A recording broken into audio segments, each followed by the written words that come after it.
Magandang araw po. Narito na po ang magiging lagay ng panahon ngayong araw ng Linggo, June 30, 2024.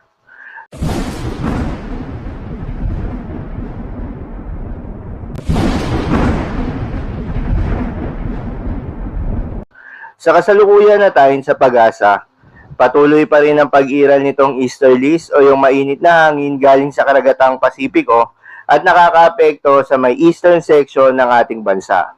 Itong easterlies ay asahan na magdadala ng maulap na kalangitan na may kalat-kalat na mga pagulan at pagkidlat pagkulog.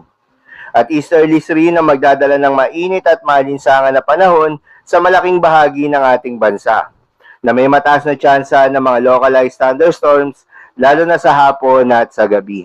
Magandang balita naman dahil ayon sa pag-asa ay walang binabantayan na bagyo o low pressure area sa loob at labas ng ating Philippine Area of Responsibility na maaaring makaapekto sa ating bansa. At posibleng storm-free na rin tayo hanggang sa matapos ang buwan na ito. Dahil nga sa epekto nitong easterlies, asahan ngayong araw ng Linggo sa Davao Region ng maulap na kalangitan na may kalat-kalat na mga pagulan at pagkidlat pagkulog. Posible ang mga pagbaha o pagguho ng lupa dahil sa katamtaman hanggang sa kung minsan ay malakas na pagulan. Habang sa Caraga, Eastern Visayas, Bicol Region, Aurora at Quezon ay asahan naman yung bahagyang maulap hanggang sa maulap na papawirin na may kalat-kalat na mga pagulan o pagkidlat pagkulog. Dulot din niya ng easterlies. Posible ang mga pagbaha o pagguho ng lupa during severe thunderstorms.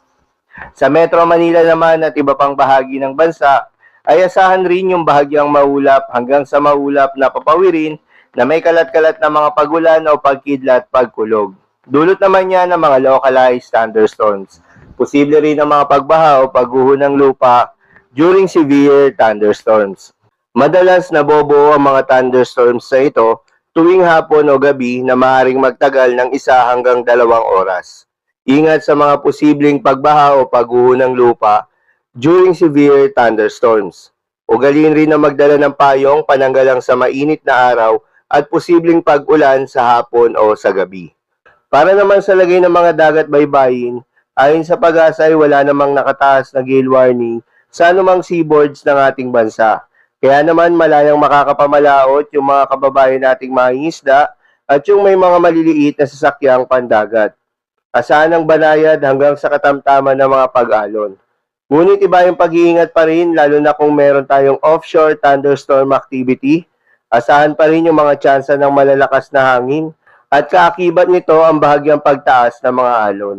So, lamang po para sa lagay ng panahon ngayong araw ng Linggo. Keep safe everyone.